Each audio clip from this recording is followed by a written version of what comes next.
मनसेचे वैभव खेडेकर यांचा भारतीय जनता पक्षामधील पक्षप्रवेश आता जरा लांबणीवर गेलाय।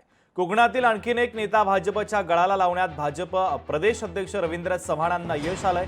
प्रवेशाची तारीख लवकरच जाहीर करणार असल्याची माहिती देखील देण्यात आलेली आहे।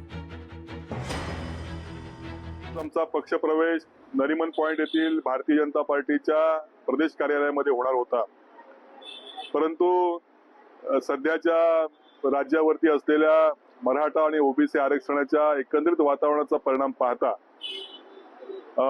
अशा पद्धतीचा पक्षप्रवेश लगेच आपण ठेवू नये अशा पद्धतीची भूमिका या सगळ्या पदाधिकाऱ्यांची होती। त्याच प्रमाणे आदरणीय दादा म्हणजे आमचे खासदार नारायणरावजी राणे साहेब यांची देखील काल तब्येत बरी नव्हती, ते हॉस्पिटलला ऍडमिट होते। त्यामुळे काहीतरी तुर्तास हा आजचा कार्यक्रम या ठिकाणी स्थगित केलेला आहे, परंतु हा पक्षप्रवेशाचा कार्यक्रम यापेक्षा थाटात आणि जल्लोषी वातावरणात होईल।